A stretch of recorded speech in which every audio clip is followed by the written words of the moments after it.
নমস্কার, আমি সুজাতা। আমার কিচেনে আপনাদের সকলকে স্বাগত। আজ আমি আপনাদের সাথে দই পটলের রেসিপি শেয়ার করে দেখাবো। তার জন্য এখানে আমি 6-7টা মতো পটল নিয়েছি। পটলগুলো আমি এদিকে একটু চিড় দিয়েছি, এদিকে একটু চিড় দিয়েছি, আর এরকম অর্ধেক ছাড়িয়ে নিয়েছি। এই পটলগুলো আমি নুন ও হলুদ মাখিয়ে আগে ভেজে নেবো। আর সেরকম কিছুই লাগবে না। আমি এখানে 2 টেবিল চামচ মতো দই নিয়েছি। টক দইয়ের উপরে অল্প 1 চামচ আদা বাটা, একটু অল্প 1 চামচ, হাফ চামচ মতো লঙ্কা গুঁড়ো, হাফ চামচ জিরে গুঁড়ো, হাফ চামচ হলুদ গুঁড়ো নিয়েছি। এগুলো আমি সব একসাথে মিক্সড করে নেবো। আর ফোড়নের জন্য আমি নিয়েছি শুকনো লঙ্কা, একটু জিরে ও একটা তেজপাতা, কয়েকটা কাঁচা লঙ্কা ছিঁড়ে নিয়েছি। পটলগুলো ভেজে তারপর দেখাচ্ছি রান্নাটা কিভাবে করতে হবে। দেখুন, এখানে আমি পটলগুলো আগে ভেজে নিয়েছি। দিয়ে ওই গরম তেলেতে ফোড়নটা তেজপাতা লঙ্কা জিরে দিয়ে ভেজে গ্যাসটাকে একদম কমিয়ে দিয়েছি। এরপরে আমি এই টক দইটা, আদা হলুদ জিরে এসব দিয়ে যে গুলিয়ে রেখেছিলাম এটা দিয়ে দেবো।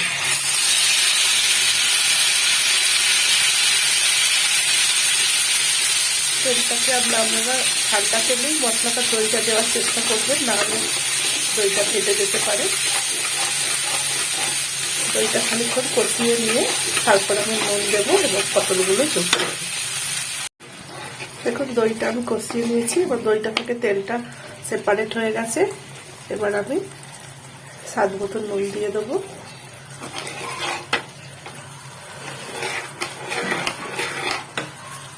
পটলগুলো দিয়ে দেবো।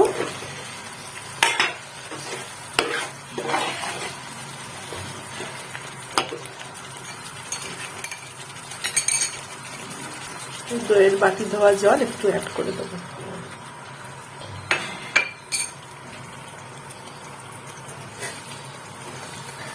এবার আমি একটু ঢাকা দিয়ে এটা গ্যাসটা সিমে করে দেবো।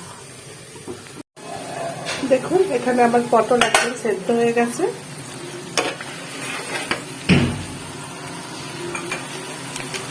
গ্যাসটা বাড়িয়ে অল্প গরম মশলা দিয়ে নামিয়ে দেবো। আমি এখানে 1 চামচ চিনিও যোগ করে দেবো। যেহেতু আমি টক দই দিয়েছি, ব্যালেন্সের জন্য আমার 1 চামচ চিনির দরকার। চিনিটা দিয়ে নাড়িয়ে আমি নামিয়ে দেবো। দেখুন, আমার দই পটল এখানে একদম রেডি হয়ে গেছে। আমি এবার বাটিতে এটা তুলে নেব।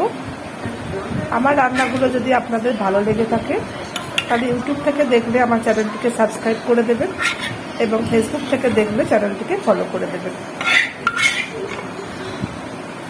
আমি ওপরে একটু কাঁচা লঙ্কাও দিয়ে দিয়েছিলাম, সেটা আমি দেখাতে ভুলে গেছি। দেখুন, আমার দই পটল একদম রেডি।